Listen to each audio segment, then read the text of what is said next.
Good evening. I heard Bruce say my name, so I won't introduce myself anymore. I'm really very proud to be here introducing the people that we have here tonight because, believe me, we went through a lot to get this evening together tonight. I personally became familiar with Chen Kaige as a filmmaker in the mid-'80s when I was still doing the Asian American Film Festival, and with his first feature film, Yellow Earth, and that was 1984 when it was released in China and released in the United States in '85. And since then, in spite of a very young career, actually 5 films to date, every single one of them has received international critical acclaim. And so tonight, too, is sort of a coup because we are opening, as Bruce may have said, the first Regis dialogue, the first of the fiscal year, but also the first under our new supporter. I think it's a strong statement that we are trying to say here, that there is great cinema as well beyond Europe and beyond American films.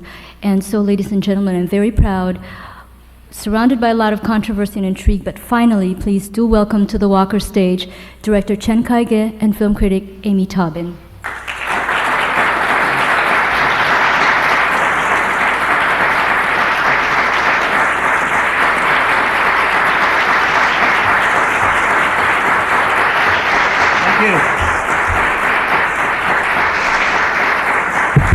Thank you. Well, Thank you.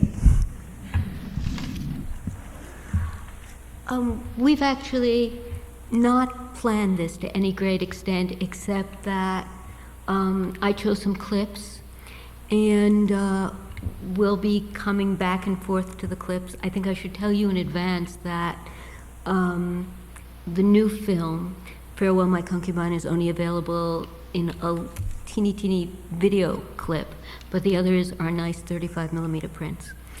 And so I think we're going to start off and try to be chronological, and so I'm going to ask the very obvious question, which is, how did you get involved in filmmaking? This is I think it's very difficult to answer because I remember I tried to pass the examination to go to the film school in '78. I wrote to my father, who was not in Beijing, but in another province making not very good film. And I said that I want to study in the film school. And he just wrote back and said, it's not a very good idea. You better not do it. And I said, well, this is my decision, you gotta respect this. And that's how I went to film school. It's not easy because after Cultural Revolution, the whole university, colleges, including film school, reopened. And I remember more than 3,000 young people want to study in directing department. Mm-hmm. But finally, they just got 28 students. It's very difficult. The reason I told you that what my father said is that because his own experience during the Cultural Revolution is not very enjoyable. So it's not easy for me, not because my father is a film director, I just want to do something that he did before, but I think, it's very hard to say. I mean, I became a film director. Let me say this, I think, I didn't really know that much about cinema history, filmmaking, and so on. I became film director because I just felt there's a lot of things here that I want to say. I found it's the best way for me to express what I feel about the world, life, myself, and so on. So. And did you know that before you'd ever made a film? No, I didn't know that. Well, I remember I went to see the Western films. The funny thing is that the professors and the teachers from Beijing Film Academy told us in the first place that we don't know how to teach you because we didn't teach anyone for like 10 years. So the only way you're going to learn the filmmaking is go to the film archive. Because the school used to be pretty far from the city, we went to the film archive probably twice a week or 3 times a week to see foreign films. Then we had discussions. That's how we learn, how to make film. And what kinds of films were available? A lot of American films made in classical films made in the 30s and 40s. And also European films, obviously, some very good, masterpieces. Also some Chinese film made in the 30s. Yeah. So, and Soviet film? Yes. But because those professors and teachers were trained by Soviet people, Russians, in the early 50s. And was there like a prevailing theory? Was there something like, was there the auteur theory or any kind of the theories that were prevalent in Europe at the end of the 70s, like Bazin or anything like that? Yes. We were encouraged to read a lot of books, and we learned because I think we were influenced by European film directors, filmmakers rather than Americans. We know some. For example, I want to I'll mention the director's name, like David Griffiths, or Orson Welles, of course. But basically, I think because those teachers, they are sort of anti-Hollywood. There's no dream, especially after Cultural Revolution. So, yeah. And so then after you went to, and so the film students, when you were a film student, right, who graduated with you, that's what's called the 5th generation? Yeah. And what is that? What is the 5th generation? I don't know. I thought you'd say. I guess the first generation filmmakers of China start to work in early 20s. That's the concept of time. Maybe I think, well, it doesn't mean anything. I think the 5th generation filmmakers means the students from, graduate from Beijing Film Academy after Cultural Revolution, as a first-class students. And we all went through the Cultural Revolution, either joined the army or work in the countryside or work in the factory, as, regular workers and so on. So very, very different life experience, from other generation directors. And so that's why I guess this is the name created by both some European critics and Chinese critics. And then when you went to make your first film, Yellow Earth, which we're about to look at a clip from,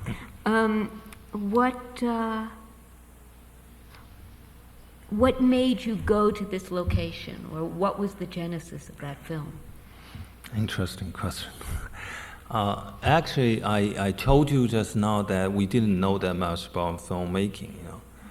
We had, I think American people don't know that much about China, Chinese culture, or what happened during the Cultural Revolution. So we are very, very special just because Cultural Revolution. So I remember when Cultural Revolution broke out, I was 14.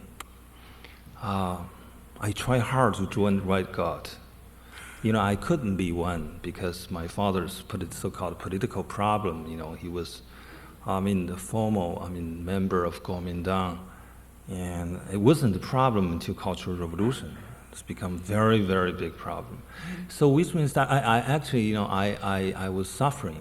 I have learned a lot from that. I think Cultural Revolution is just a turning point of Chinese history. We have learned a lot, especially my generation. So when we were ready to make the first film, it's very difficult because I was signed to the Beijing Film Studio. But the film is made by Guangxi Film Studio, which is very, small studio in South China.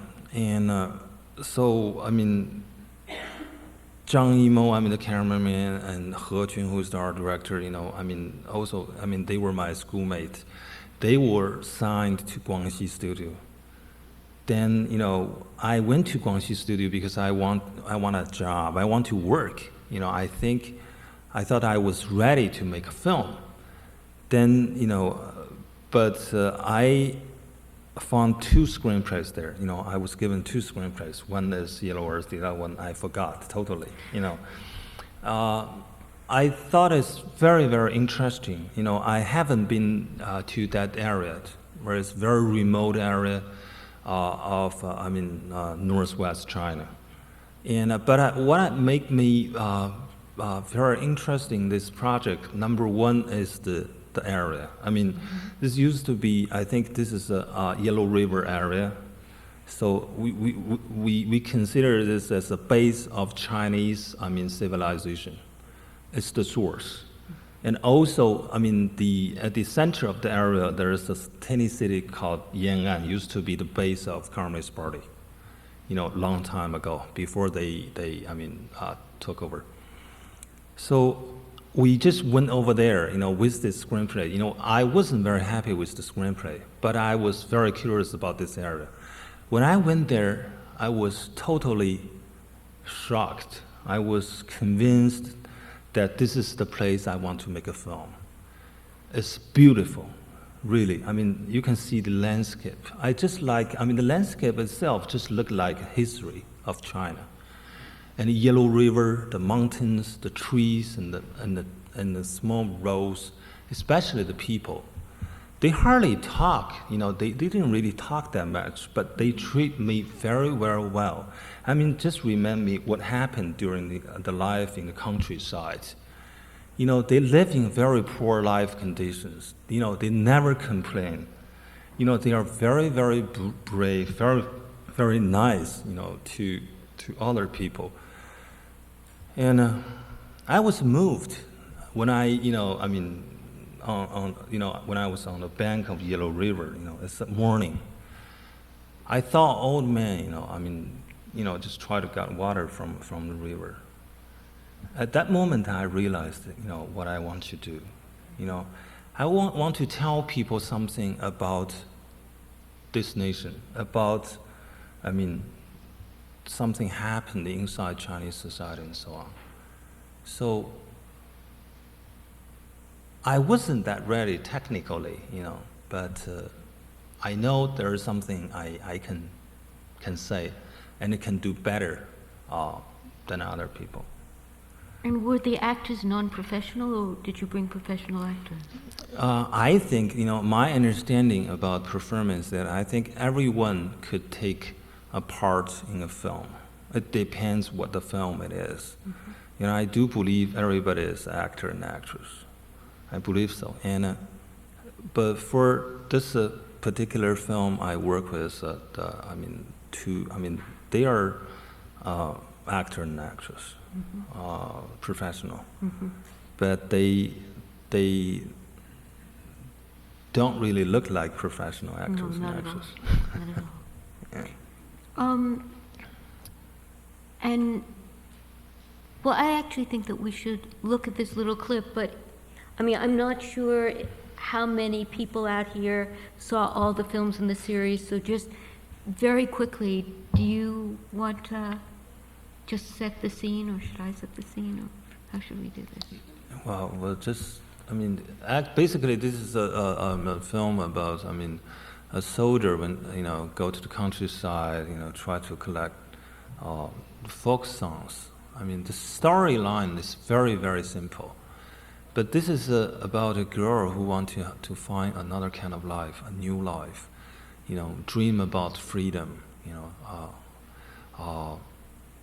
but she failed to get that, I guess. And she's been,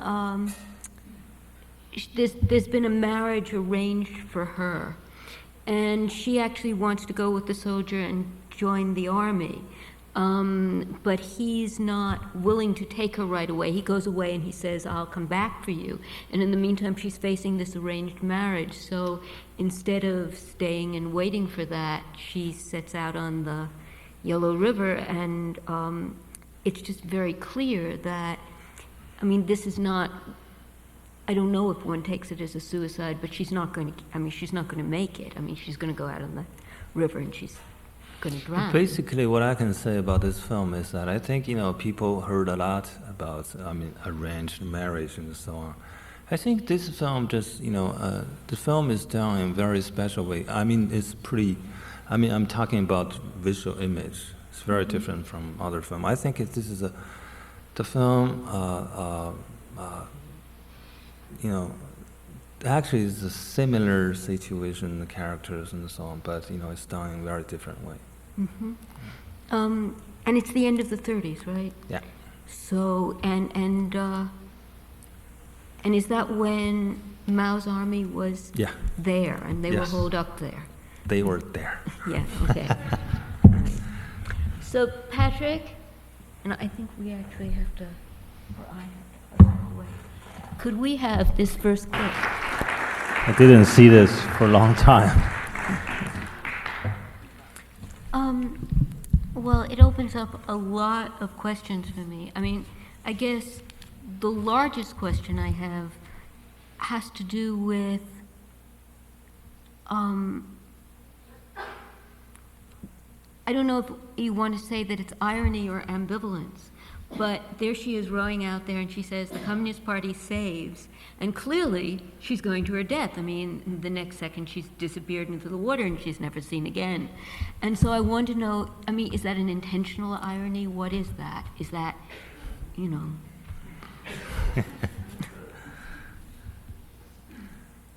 This is the film it is, you can, there's not much I can say. I just felt that it's very difficult for this girl to cross the river, even though, she wants to join the Communist Party, maybe. Mm-hmm. Actually, I don't know how to answer this question. Mm-hmm. This is what the film it is. Mm-hmm. Okay. And the other thing, I think that, I really love this film, and I think what I love so much about it has to do with the way the people are in the landscape, that the people and the landscape are inseparable, and that, you have this real sense that they are who they are because they're there in that place, and to the degree that they're, they aren't really personalities in the American sense of personalities in movies, but they are so formed by the place that they're in, and I think that's what's extraordinary about the film. And this was, I think, the film that, as someone wrote, put Chinese cinema on the map as far as recognition in Europe and to a certain degree in America was concerned. But I'm curious about what the reception was for the film in China. Actually, what happened is that this is a long time ago. This is my first film. Of course, I hope the film could be received very well in China. But unfortunately, what happened right after the leadership censored screenplay, the film, is that the head of the film bureau told someone else that he doesn't like the film at all because he couldn't understand the film. and he thinks the film is very unique, very weird, and doesn't know, I mean, what the director wants to say, and he just suggests that, I mean, he didn't tell me that, I mean, but he told someone else that the film must be cut. And of course, as a film director, you know, especially as the director who did the first film, you know, I had to make a compromise. You know, I cut the film, and the sequence that, I mean, you are not able to see now is the sequence that, I mean, the peasants pray for rain. Mm-hmm. That's the sequence. I mean, they hate a lot. You know, they said, "What is that?" I mean, and also caused a lot of criticism from the leadership, and saying that the director just wants to show the dark side of China to please foreign devils. I'm joking. This is what happened, but when the film is, I cut the film, I mean, but when the film is released in Hong Kong, received very well, that, I mean, things became different.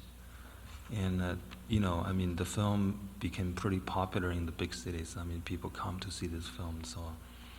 But still, I think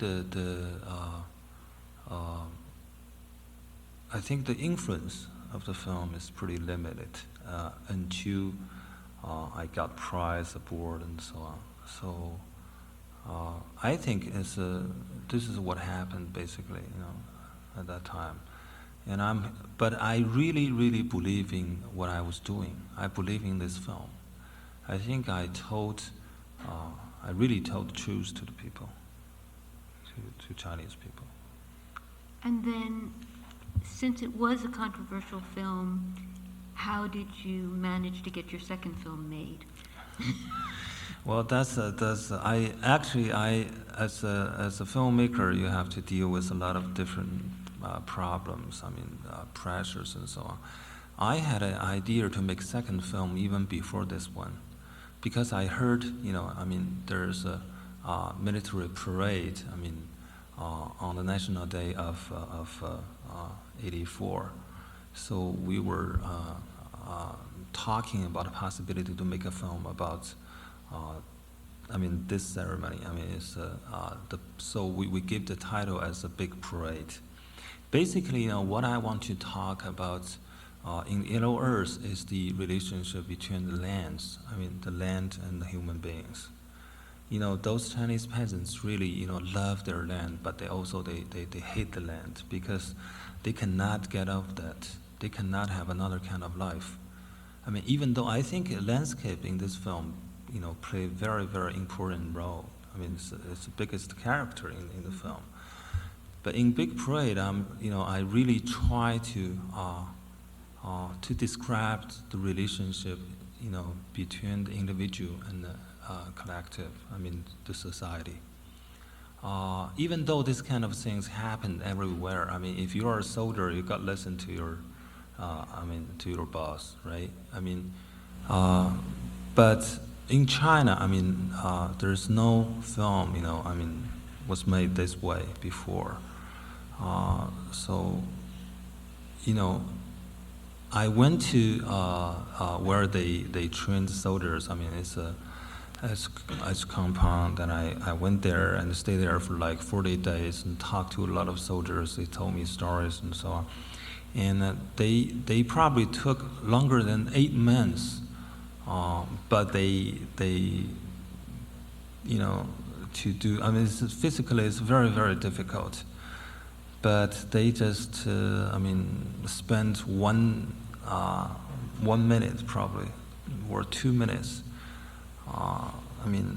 to cross the Tiananmen Square, I think, you know. In the real parade? In the real parade, yes.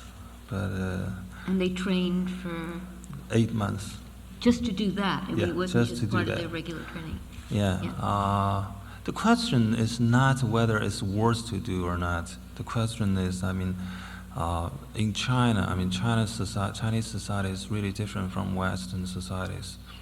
That we used to be the part of social machine. We never ever try to be individuals. That's the case. So I try to figure out, what's going on.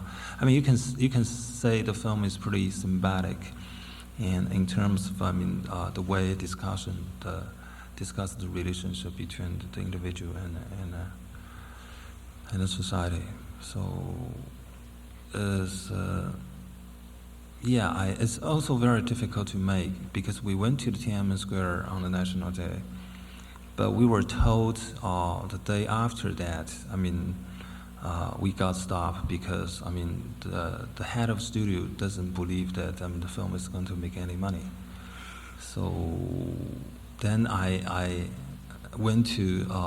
And does that matter? I mean, is that always taken into consideration, whether the film will make money? In the last 10 years, yes. Yes. Before that, it's not the case. It's not a problem. Yeah. So then I went back to Guangxi studio, because this is another Guangxi production. I talked to the heads and convinced them.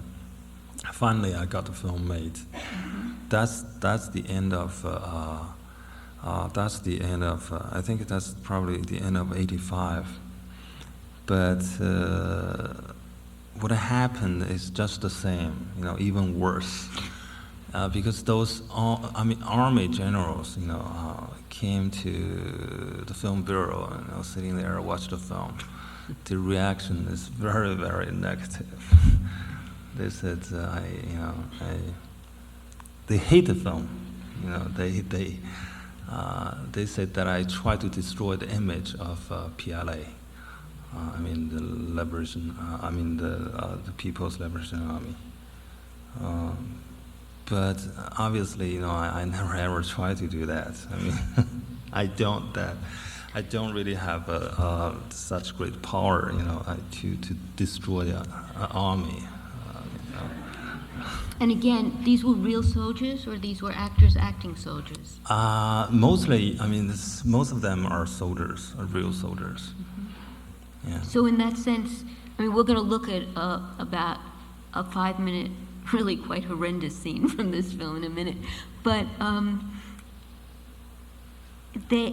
in that sense, they're real soldiers, but you staged the scenes? Or is there footage in here that's real documentary, what you would call documentary footage? Well, the last sequence, the ending, is being changed as well.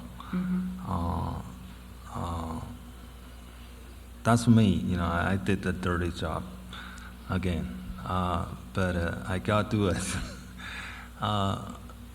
The original ending, of the film is really different from what you can see now. There's no parade at all. You just see empty land and see the sun rays, and then you hear the voice-over of the soldiers laughing and talking. Nothing more than that. But those, military people said, it doesn't make sense. The title is Big Parade. Why don't you just let people to see something about parade? Then I said, well, from artistic point of view, we better not let people to see this, because that's not the point. The point is, I want to tell people something, beyond military training, I don't really concentrate on this. But they were not convinced. So you can see it. Well, we're not actually going to look at the ending, but we're going to look at the scene. Right. Okay. Patrick? Let me tell you, the film, the music, I don't like the music at all. But this is, what I was asked to add into the film, because make the whole thing more revolutionary. The music would give it drama, or? I don't know. This is what I was asked to do. It would be, the music would make it moving in a kind of, it's odd because with the music, I mean, it's so... Sentimental? Yeah, exactly. Right. But I mean, something that interests me a lot is, on the one hand, you're showing how the soldiers get made into this part of a machine, right? It's a big machine, and that's partly what that arrangement. I mean, they aren't separate people; they're this rank. But on the other hand, you know, there's the Fata Morgana effect, that it's hot and you have the heat waves rising, and so they look like a mirage. And I wondered if you could talk a little bit about what that mirage effect was for you. If it was something more specific, more than just it's very hot and therefore you see them through the heat waves, or if it's meant to look like a dream, or like, I mean... Well, as a soldier, you have to do this. This is the thing. But on the other hand, the terrible thing is that you find you really enjoy it sometimes. You know, you want to be part of a parade. You know, you want to be the part of a machine. Yeah. But I think I'm asking a little bit about the way that the camera looks at the soldiers. It's a little bit as if, sometimes, as if they're not really there. It's a thing that's imagined, rather than... Do you know what I mean? It's a little bit expressionistic, or something like that. Well, I never think this way. I think, you know,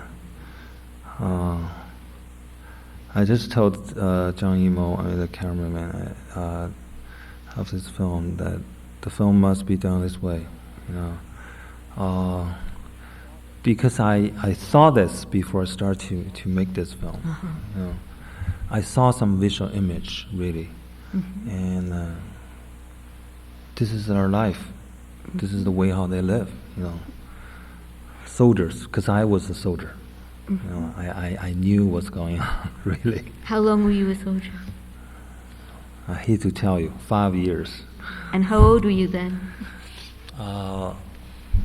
From, I think, 18 to 23. And what did you do? What did I do? Yeah. I did a lot of things. Because, I mean, not everyone was qualified to join the army. The reason a lot of young people want to join the army at that time was that it will make things more easier to go back to the city, where where I go, and, you know, being with my family. Because this was after you were in the country in the Cultural Revolution. Right. I mean, if you want to join the army, you must show that, I mean, you're from working class family. That, I mean, but since my father had that kind of problem, you know, I couldn't be a soldier. You know why it's so funny that, you know why I could join the army? Because I could play basketball. That's the reason. You know, you may see, I mean, as a Chinese man, I'm pretty tall, and so, but I enjoy that, and also I was signed. This is a very special period. I was signed to Laos. This is the war. I mean, this is wartime. Yeah, I mean, during Vietnam. Yes. Obviously, Chinese, I mean, were on the Vietnamese side. You know, that's why. But I didn't really fight. I was signed there to build roads. You know, but we were. I mean, we means, I mean, the troops. I mean, soldiers were bombed by American B-52. Horrible. I really was scared, you know. I mean, that's what happened. Yeah, I know something about army soldiers. I mean, the way they live, you know. Okay, and so So the reception for this film, again, you were forced to change the ending and put the music on, and then did people go and see it? Because again, in Europe, this film was a big success. Yes. Yeah, I remember someone said, have you seen the film called Full Metal Jacket? Yeah. Yeah, I said, yes, I saw that film. And your film is called as a Chinese version of Full Metal Jacket. I don't know whether it's true. I think it's very different. But Full Metal Jacket is years after this film. Right. Anyway, I mean, it's So like that should say, I mean, 2 years after, yeah, so maybe Kubrick Stanley saw- Kubrick's version of Big Parade.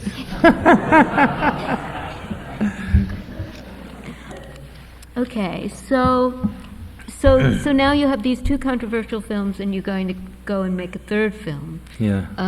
which is King of Children, which is actually the film of all of those films that I somehow think is, in a way, the most autobiographical in a sense.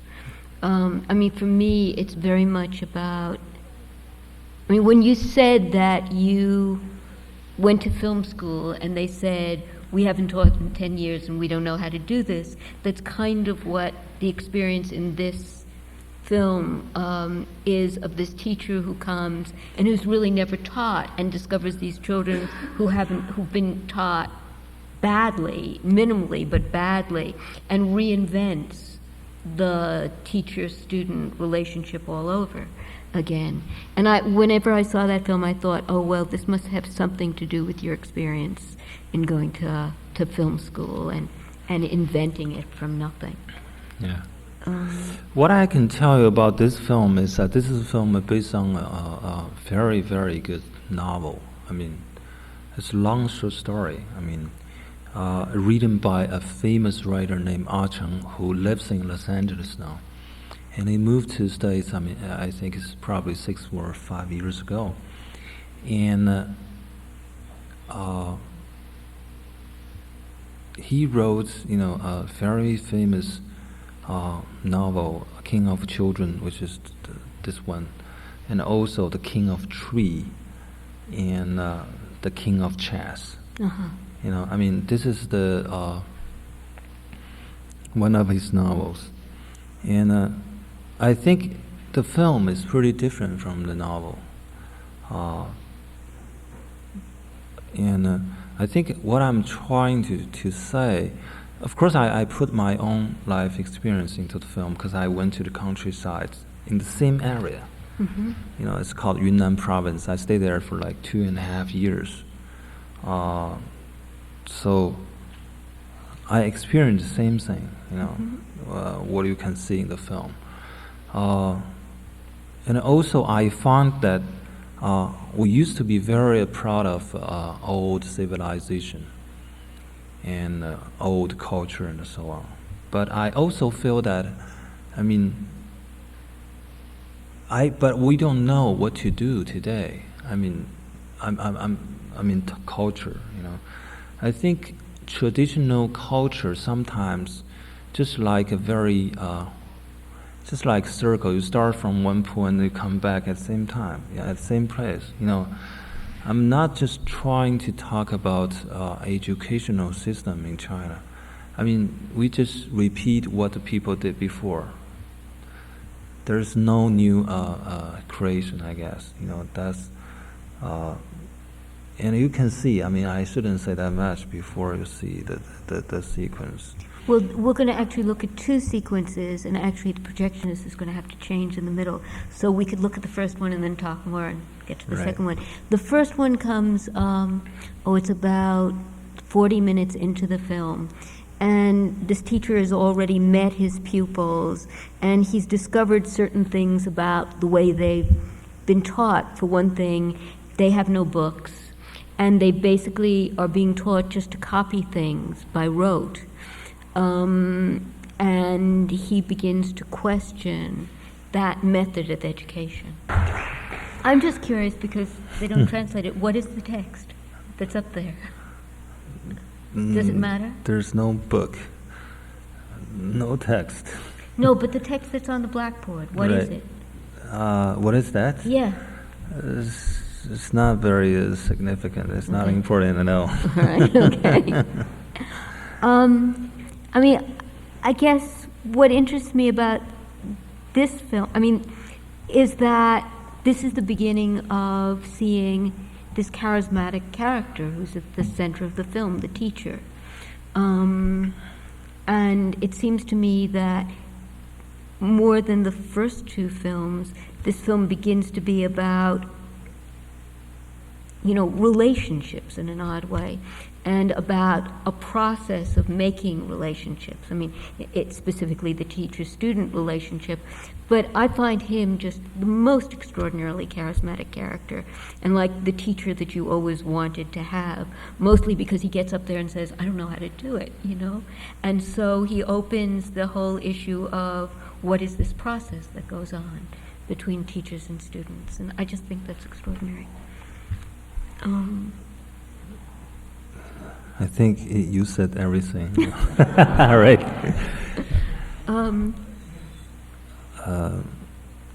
I don't know. Actually, there are a lot of I can say about this film. Is that I went to a boys' school before Cultural Revolution. I think I was pretty well educated in terms of socialism. We used to believe in Mao himself, believe in communism for sure. But I think after Cultural Revolution, broke out, some friends of mine, classmates of mine, who were from, high-ranking official families, they joined Red Guard. They beaten people up on the street. They put on the army uniform, which was from their parents, and they beaten people up with very wide belts, so on. So that make me to think about that. The education, doesn't really work. Why everything I thought at that time was absolutely different from we were told. So I started to thought about this kind of education.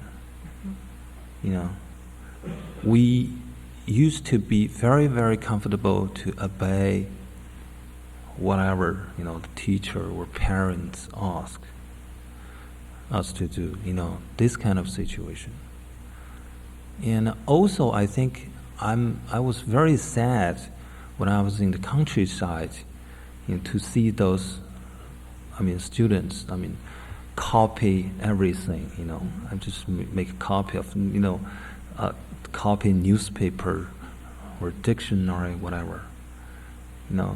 They never ever want to think. They are very, very smart kids, but they don't want to think.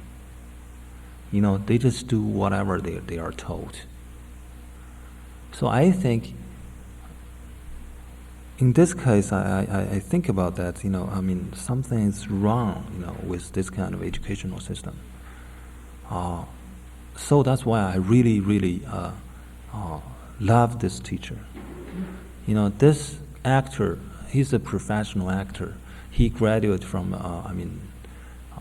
acting department of Film Academy in the same year with me. He's a very good actor, because he doesn't look like an actor. Yeah. Okay, I think that we probably should look at the second clip, which is the very ending of the film. And if you haven't seen the film, it begins with this kind of cryptic interchange where you understand that he's being fired because he hasn't taught according to the established methods, and he's made bets with his students and done all kinds of stuff like that. So he's being fired, and then he leaves. Yes. So I want to ask you two questions about that. One has to do with the figure of the boy that he sees, who may be the boy or he may be imagining the boy, but he's met him earlier in the film, and he's a goat herd or cow herd, and he's never been to school, and he asks him earlier, don't you go to school or didn't you learn? And the boy doesn't say anything. And, I mean, what is his position in the film, or who is he for you? Well, actually, this boy doesn't, exist in the novel. So I think I need a little boy who can represent nature, another kind of life. Refuse to be educated, refuse to be a student or something like that. And I think at the very end of the film, before the fire, I think that's the used to be a forest, which is destroyed by fire. Intentionally destroyed by fire. Yeah. And is that what we call scorched earth? Mm-hmm. We use scorched but earth. I use this. but- I think this is a symbol. The film. I think destroyed forest. Actually can represent those students. Mhm. What happened to them. That little boy is just, refused to be civilized.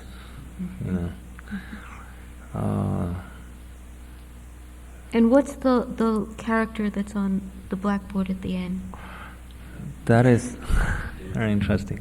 That character doesn't exist in Chinese language. That is created by me. Mm-hmm. So that's the future? What, That's those to be could imagined? Yeah. Well, let's do something else. Mhm. Let's do something different. Mm-hmm. I'm really, fed up with this. This kind of situation. Being forced to learn something. And so on. So after this film you did something different and you came to New York. Right. Yes. And why did you do that? Come to New why York. did you leave? Well, I got a scholarship. Actually, from Rockefeller Foundation, and also I was invited to go to NYU Film School as a visiting scholar. Mm-hmm. And of course, I didn't. I told you that I didn't know that much about American film industry. I wanted to know something about that, and also I think I dream about New York. I heard a lot about that city, so I thought that it's time for me to go to New York and just live there for a while.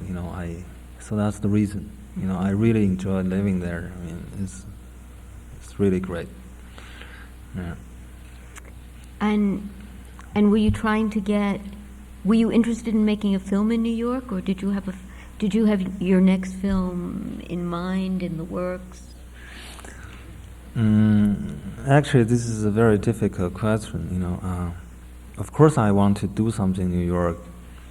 I met a lot of people there who came from different countries, and they're doing different things. I just feel that even though you're sitting at home, you still feel that you share something with other people. It's really great. I want to do something in New York. I wrote a very good synopsis, actually. Story line. Treatment, which is called a Maoist in New York.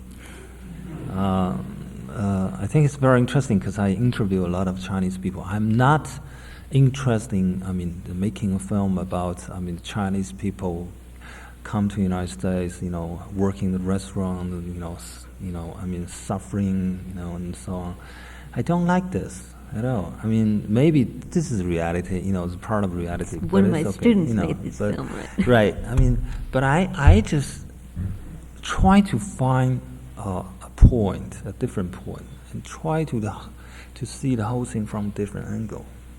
I must find the soul, what I really want to say. I can't get into details, but it can be a very interesting comedy. The guy is so afraid of police. I mean, he doesn't know that the police means different thing, in this country, A little bit. Yeah, a little bit, little yeah. But, I mean, he's so scared, running away from, from one place to the other, avoids policemen, so that's the beginning of the story, But I'm not so sure, because there are a lot of things I want to do in China, so I don't know.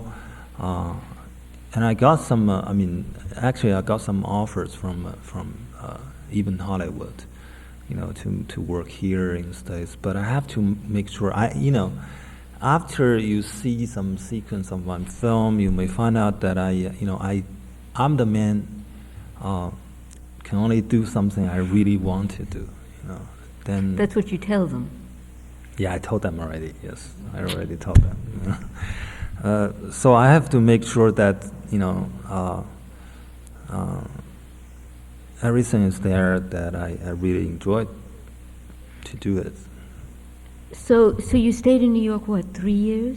Almost 3 years. And you wrote Life on a String while you were in New York? Yeah, and also I wrote a book for a Japanese publisher. It's doing very well. I mean, it's an autobiography actually, that book just covered 5 years from 65 to 70. About the Cultural Revolution? About myself. In the Cultural Revolution? Yeah. And it's published where? Japan, it's going to be published in Italy, Germany, but I contact some American publishers. They are some Chinese exports. To read the book, they love it, but the only thing they don't like is that they think the book is not long enough. They want me to write more since there are a lot of things I have to do. I said no, I can't do it. So that's why. You could have pictures. Right. But I think it's a very good book, very honest, and even better than my films, I guess. And so, can you? So you wrote Life on a String then, and you went back to China to make it, but the financing came from outside, right? Right. And that was the first time that you did that work with outside financing. Right. The film is financed by European countries, money from different sources, actually. European money. But then The film was- resources of the film studio in China, right? Yeah, in association with Beijing Film Studio. Yeah, but financed by foreign companies. Okay. Yeah. And Life on a String, I think is considerably different than the early films. And I wondered if it was that you came in contact with a certain kind of filmmaking when you were in New York that you got involved with, and that's what the difference is. It's a much more, it's magical realism. It's not, Right, it's magical realism, that's true. But it's the reason I want to do this film is that I feel that after Cultural Revolution, we just lost the belief system. I think sometimes, religions really work. In certain societies, have to have a certain, stability. But we don't have national religion in China. Then we don't know what to do, after a very beautiful dream was broken during the Cultural Revolution. So that's why I think this is a film about, people's dream. Because the story, the story, the old man, really, the blind artist, believed that if he can break 1,000 strings, then he's going to see. He believed in it and make a lot of efforts to break 1,000 strings. But of course, I mean, he failed to see. I mean, at the end, that make him to think. Whether he should believe in this or not, and so on. So, it's become his. To break 1,000 strings become his religion. He Or it's believes in the that. practice of his religion. Right. It's not what, it's what he does, not what, Yeah. because he believes that right. he'll find God at the end of Yeah. the sight, at the end. And so this is a film, because I still very care and concerned about what happened in China today spiritually. The landscape you can see in the film is not that real. It's like, that is this black man's, a blind man's inside world. Spiritual, reflect his spiritual life, which is very, very colorful, And also the way the scenes are connected. It's a very associative film, so that scenes are connected in this rather dreamlike way. You can't say that there's some sort of causal narrative line. There isn't. It's kind of picaresque, but it's also much more associative, and the things that happen are kind of magical in that way. I think what I chose to show, and I'm wondering if, we're beginning to get late here. I'm beginning to wonder if we can show both scenes. So I think maybe we're just going to show the opening of the film and Yes. not show the war part. Okay. But if you haven't seen the film, you can see from the opening that it's just a very different texture, and there's a very different relationship between the scenic elements and the people within them. So I want to ask you two questions about that. One has to do with the figure of the boy that he sees, who may be the boy or he may be imagining the boy, but he's met him earlier in the film, and he's a goatherd or cowherd, and he's never been to school, and he asks him earlier, don't you go to school or didn't you learn? And the boy doesn't say anything. And what is his position in the film, or who is he for you? Well, actually, this boy doesn't, exist in the novel. So I think I need a little boy who can represent nature, another kind of life. Refuse to be educated, refuse to be a student or something like that. And I think at the very end of the film, before the fire, I think that's the used to be a forest, which is destroyed by fire. Intentionally destroyed by fire. Yeah.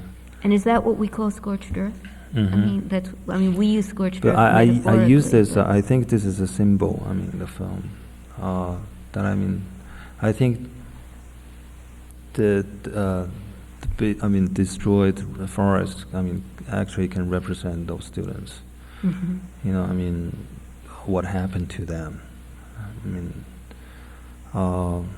That little boy is just. Refused to be civilized.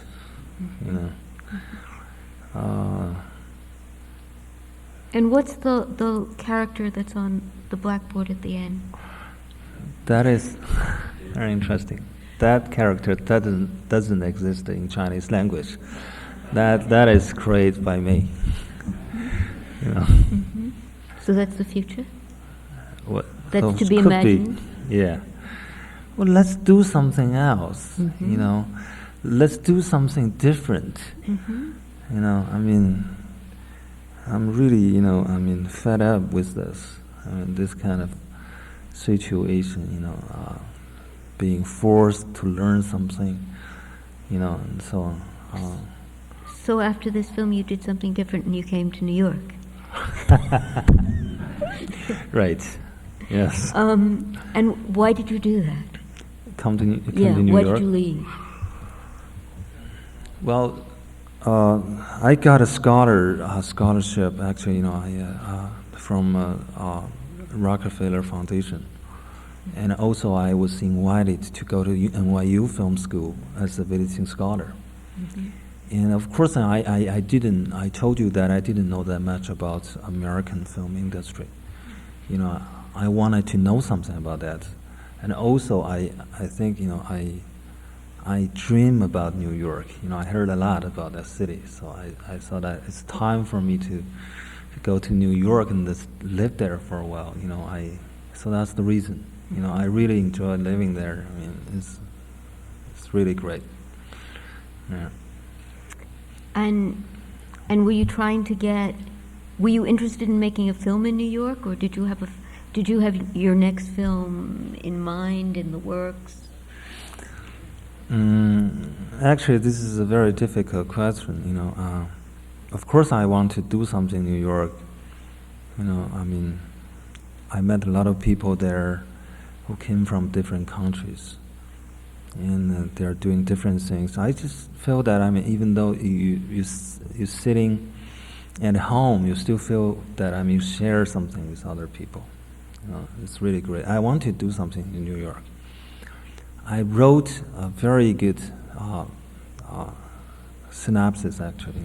Story line. Treatment, which is called a Maoist in New York.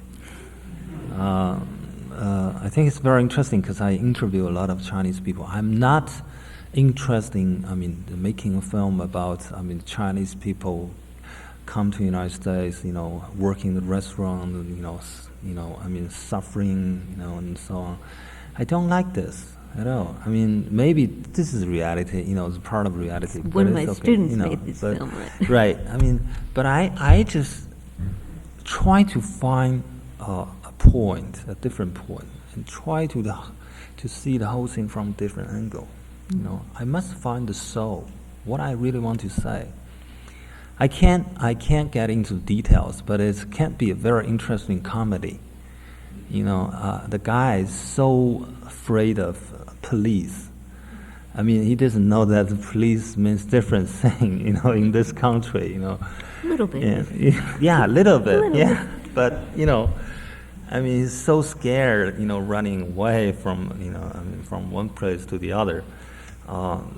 Avoids policemen, so that's the beginning of the story, But I'm not so sure, because there are a lot of things I want to do in China, so I don't know.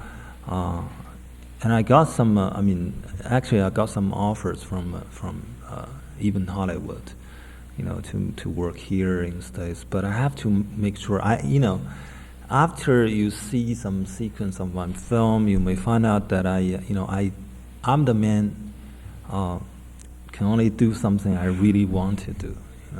Then that's what you tell them. Yeah, I told them already. Yes, I already told them. So I have to make sure that everything is there that I really enjoy to do it. So you stayed in New York, what, 3 years? Almost 3 years. And you wrote Life on a String while you were in New York? Yeah, and also I wrote a book for a Japanese publisher. It's doing very well. It's an autobiography of actually, that book just covered 5 years, from 65 to 70. About the Cultural Revolution? About myself. In the Cultural Revolution? Yeah. And it's published where? Japan. It's going to be published in Italy, Germany, but I contact some American publishers. They are some Chinese exports. To read the book, they love it, but the only thing they don't like is that they think the book is not long enough. They want me to write more, since there are a lot of things I have to do. I said, no, I can't do it. So that's why. You could have pictures. Right. But I think it's a very good book, very honest, and even better than my films, I guess. And so can you, so you wrote Life on a String then, and you went back to China to make it, but the financing came from outside, right? Right. And that was the first time that you did that, work with outside financing? Right. The film is financed by European countries, money from different sources, actually. European money. But then The film was- resources of the film studio in China, right? Yeah, in association with Beijing Film Studio, but financed by foreign companies. Okay. Yeah. And, I mean, Life on a String, I mean, I think is considerably different than the early films.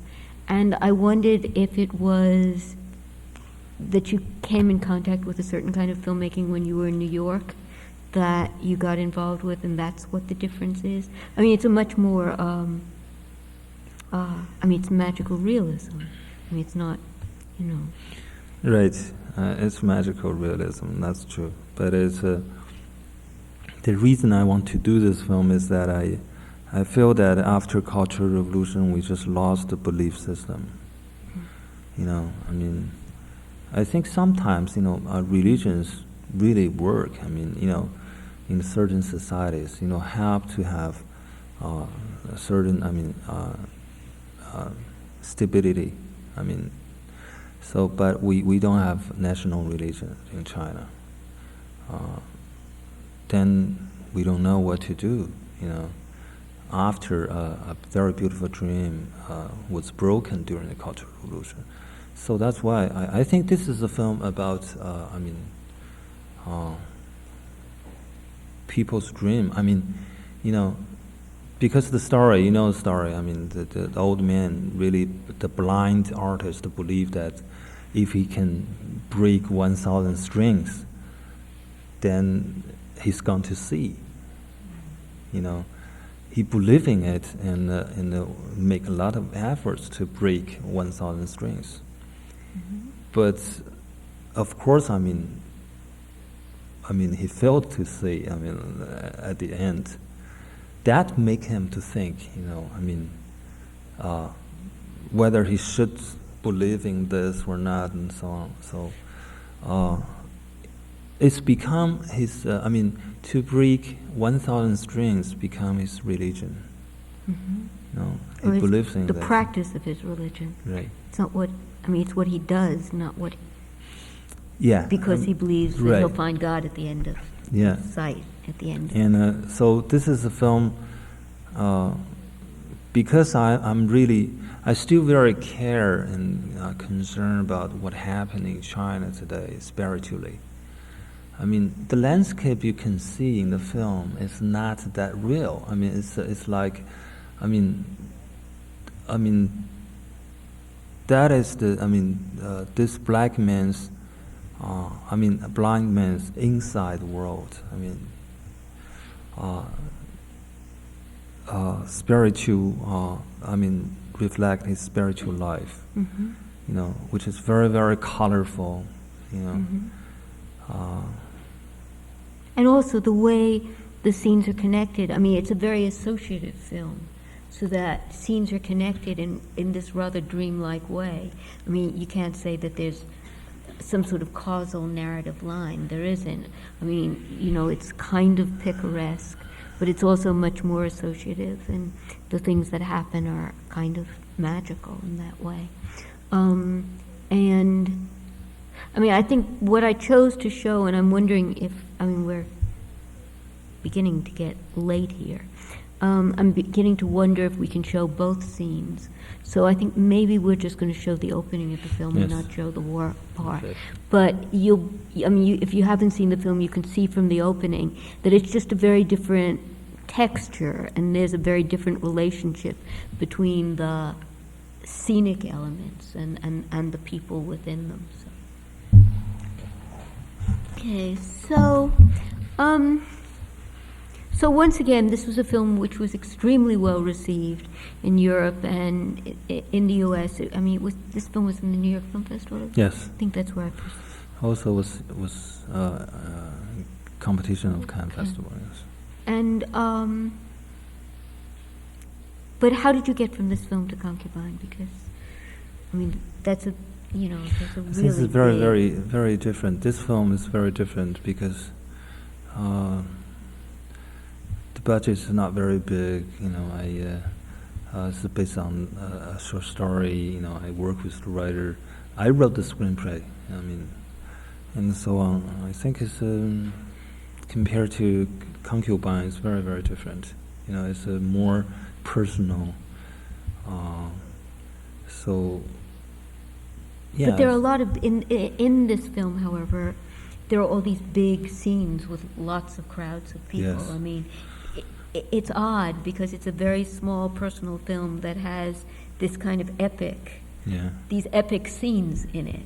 Well, you see some basic elements of farewell in this film as well. Yeah. I think so. Yeah. So because I don't really, because I think maybe I'm wrong. I don't really believe in so-called personal style.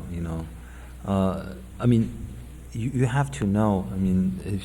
As a filmmaker, you are also a landlord. You gotta know how big the territory is. How big the land is. Each film should have different approach. You always, I think I always try to do things in different ways. But this film, well, I wish, you saw this film, then, there's not that much I can tell. If you don't see the film, I think it's very, very different.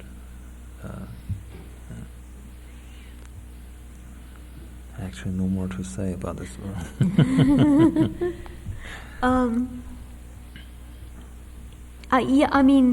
I think of all of them, it's in a way, obviously you can see that it's a landscape film, and obviously it's just as tied to the landscape as the other films, but the events that happen are not so, they're more allegorical. There's this, you can read everything in this film in an extremely allegorical way, and at the same time, it has that kind of associative quality that an extremely, a person's dream would have. So it both is like allegory, and then it's a very inward-looking film. But it also has the thing that that you talked about a little, which seems to be the place that Farewell, My Concubine begins, which is with something like a belief system that holds a person, makes a life possible, makes a particular kind of work possible. And also, this film is a film about an artist. He's a musician, and Yes. Concubine is also a film about an artist and has something to do with artistic integrity and all of that. Yeah. Well, is this the question? No, it was just maybe an opening. So anyway, Concubine is this big budget film which appealed to Miramax. So I don't know, when you started to make this film, did you have the sense that you were going to make a film that was in certain ways like a 30s epic costume movie? In terms of style, did you think in that way? Well, I think, I like to talk a little bit about Concubine, because I met my producer, Xu Feng, who is from Taiwan. She used to be a very good actress. In Taiwan. I met her in Cannes 5 years ago, and in the beginning we couldn't really get along because she's from Taiwan, I'm from mainland China, and so on. And she's incredibly flamboyant. Right. But eventually, we got to know each other, especially, that year the King of Children was in the competition, but I didn't win anything. And she just invited me for dinner, everybody was drunk. And that's very good, for that particular evening. And she gave me this novel because Farewell is based on a novel written by a Hong Kong woman writer, Lillian Lee. And so I wasn't so sure that I can could do it. So I took almost 2 years to make a decision, you know.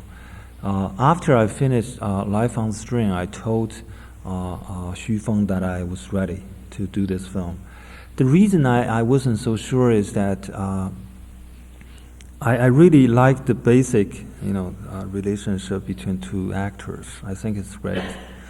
But the novel is sort of empty in terms of, background and so on. I don't know what's going on. People cannot really relate to those people because people don't know what happened behind them, you know. So in the novel, there's no sense of the political events? No, this not at all. 40 years? No. I mean, the story covers 50 years, but for example, let me tell this, Gong Li's part was it's just like shadow character. Mm-hmm. You know, I told the writer that, number one, you are not from mainland China, you don't know that much about Peking opera and the Cultural Revolution, we definitely need another one who can help. So I found another writer from Xi'an studio, you know, we worked together actually we spent almost 1 year, you know, on the screenplay. Mm-hmm. And to discuss everything, you know, and make sure this is what we want. And also I told her that I find, the whole story is just like, you know, a crust.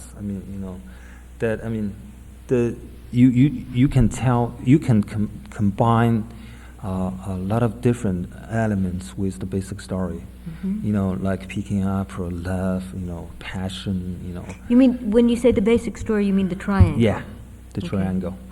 And but I think this is I found this is probably is a very good chance to tell people more about what's going on inside Chinese society, you know, the history, political chaos, and so on and so forth. So this is make this as an epic. I already know, this is the Cultural Revolution period. You of course you can feel the certain atmosphere, you know, Mm-hmm. around you, but you cannot really tell what time it is. Mm-hmm. But this film is very different. Mm-hmm. Everything is more straightforward, you know, more directly, and you just, I think this film should be done this way, because the story, because the relationship, you know, melodrama, you know, this kind of thing. Well, I think that actually we should take a look at this kind of odd trailer, one extremely commercial trailer that Miramax has made for this film. And it's going to be a video projection, and then Very commercial. because some of you have seen this film, but it's about to open here, I think, in another week or so. And But it's pretty commercial, but I like it a lot. I think it's fun. Quite well done. I think it could have been the trailer for Age of Innocence. It's just a kind of generic trailer. It's just that the images are so great. I think what's so extraordinarily interesting about this film has to do with what must have made it very difficult for you to make it, and that's that the question of identity, the construction of identity, on the one hand, is involved with political events, and that people's lives and people's beings are just turned over every 6 years by these, political upheavals. But on the other hand, that identity is an issue of gender. And in this film, the leading character, Leslie's character, the concubine character, this is a boy who has to at some point say, I'm not a boy, I'm a girl. And when he makes that, when he finally makes himself say that, then he constructs his whole identity around that. So there's no separation in his life between his stage character and his real life character, as there is for the king character. He can go off and have this life because he hasn't really shaped himself in that way. And I just think that the connection between the political events and the construction of person around this big thing of gender is really extraordinary in the film. And so I was wondering, if you wanted to say something about... Of course,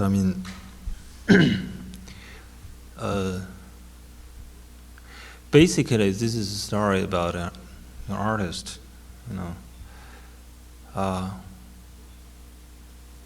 who is forced to play female part on stage, forced to be trained as a woman, and to be a woman, especially when his extra finger being cut off by his, prostitute mother. I think his sexual identity is totally changed, In other words, he's symbolically castrated in order to be able to get into this school. Right. And because the training, because the education and everything, and also because his mother is a prostitute,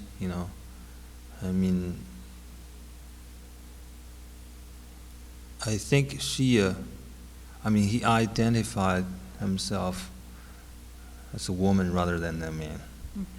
Because even himself because he tried to be secured. He protect that, I'm a woman, so I have a right to love that man. Basically, this is but at the end of the film, before the suicide, and he repeat the lyrics that, he learned when he was very little. He made a mistake again. I'm by nature a boy, not a girl. So that's the moment he realized that his whole life is a mistake, but it's a very beautiful mistake. What I mean is that, but it's too late to change. So that's why I think this is a story about a man in love with another man. But is it a mistake, or is it Maybe a mistake is construction not that the he word. takes? It's a construction, but he takes responsibility. The meaning is that he takes responsibility for So that's why, I agree with you. Mistake is not the word. What I mean is that I think he's the man has no sense of the difference between the real life and the life on the stage, and dream and the reality, male and the female. I think what I can say, he's a Peking opera fanatic. He's a dreamer, He lives in his dream. But he's, on the other hand, I must say that he's a very brave artist. Always make decision on his own, what he wants to do, both on the stage and in real life. He's a very, very independent. Of course, this film is involved a lot of political issues, but I don't think this is a film about cultural revolution. Cultural revolution is very important. I put my own experience into this film. Cultural revolution. What happened, what you can see, in the film, is almost what I did during the Cultural Revolution. I was forced to denounce my father in front of a lot of people. It's still a very painful experience for me, even though I say sorry to my father and so on. But still, this is still in my memory. I hardly forgive myself, because I think, we can, in China, after Cultural Revolution, no one wants to take the responsibility for anything. This is the mistake made by Mao and again 04. Let them to take the responsibility. But I think it's not the best way, to resolve the problems. I think I wish one day I could see people stand up and said that, look, this is my fault. I think, I really hope, so that's why I did this film. I tell people what's going on at that time. I'm the man, made mistake. Even though I can say I was a young boy, 14 years old, I was forced to do this, decision made by others. But still, I feel very ashamed, because I knew what I was doing. I knew that. I knew my father was not a spy. But I did that. because I was selfish. That's it. What happens in the film is that you begin to make, you make a number of connections, and on the one hand, everyone is forced to make these denunciations to save their own skins. And also because it's a kind of form of mass hysteria also. It gets so heightened. But there also is a level in this film that, the relationship between these three people before this point is so extremely complicated and filled with such anger and jealousy and rage that for them all to betray each other, it's like that's just an excuse to express the incredible anger and hostility between all of them. And so the psychological dimension comes into play, like the psychological dimension between fathers and their adolescent sons might have come into play, that this isn't just purely political. And I also think that's what's extraordinary about the film, that at every moment, in one way, it's like this big epic where every time there's a crucial thing that happens between the people in the triangle, there's also this enormous change of power. So at one crucial point when they get engaged, the Japanese enter, and when they're going to break up, then the nationalists come back. And it's like that, and those things are matched. But it's more that how the psychological dynamics and the political dynamics, you can't separate them. No. And that's what's really interesting. Yeah, because in China, art and politics are always together, really. Mm-hmm. But as a filmmaker, I try hard to keep away from that. I can't. It's really difficult. So could you talk a little bit about, we know from all the articles that the version that's going to play here is cut. And actually, I saw a version last spring which is longer than the version I just saw in New York. But the cuts, I take it, that Miramax asked you to make are different cuts than the cuts you were asked to make in China. And so I just wanted that clarified about how this film has been altered and by whom. Right. The version you're going to see in the States is different from the version that people saw at Cannes. I think, we started discussion even before Cannes. They took the picture, before Cannes Festival, Miramax. And they told me that I think I knew a little bit about, American market. And I was told by Miramax that, some American audience is not very, patient with something that they are not familiar with. So, for example, Peking opera. I think what they said makes sense. And also, remember there is a scene in which the patron and the concubine character are together. Then you see the turtle got killed. Mm-hmm. Then I was told it's a little bit too much for American audience. And Miramax is going to receive a lot of letter from animal rights, organizations or something like that. So that's what make me to cut the film. Right. But the pacing of the film, even as I saw it last spring, is very different than the pacing in your other film. This film moves. It really moves at an almost frantic pace. It's like the film is trying to keep up with these events that are almost too much for it, and it just goes from beginning to end. And there's very little kind of contemplative space in the film. And so were you thinking that way from the beginning, or is it that you had so much that you wanted to get in? That the film just moves faster than anything you've ever made. Well, I think I took a long time to edit film. I made decision almost, in terms of change almost every day. I work very close, I had a very close working relationship with the editor. You know, I mean, actually, I saw something, like I told you before, that I saw something before I do it, and but also that I change almost every day. You know, new decisions and so on. For example, I shot a lot about, I mean, the sequence of kids. I mean the opera school. Actually, I think I have at least 5 hours long footage, but now it's just less than 40 minutes, something like that. Well, let's come back to the version of China. Okay. I didn't cut it. I mean, the information from New York Times Seems like you cut it once and then they cut it a second time. No, I didn't really cut it. I was informed that, I mean, they want to cut the film.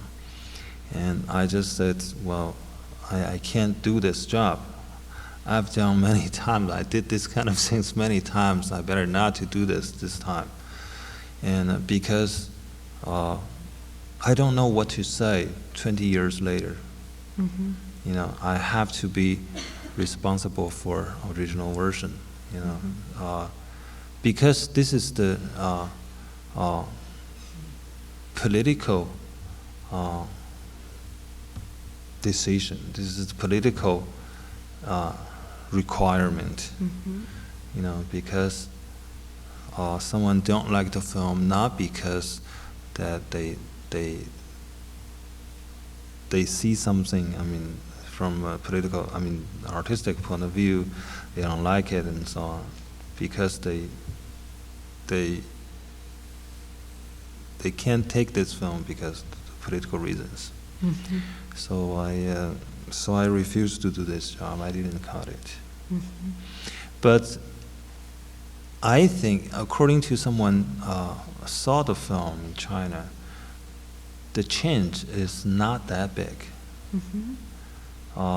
Because I believe those film officials try hard to protect this film. And so is, as far as you know, the ending is intact? I mean, the suicide is still... I have no idea. Okay. I have no idea. I'm afraid to see this film in the theater, so, yeah. So, do you think I should... No, go I to don't see think you it? should look at it. Okay. I mean, why make yourself really unhappy? Right. I think eventually the situation will be improved anyway. I think, you know, for example, that I can't imagine that this film can be done like 10 years ago. No way. So I do believe that, I mean, things are getting better. Well, I think that's a kind of good note to end on. Thank you very much. Thank you all very much. Thank you.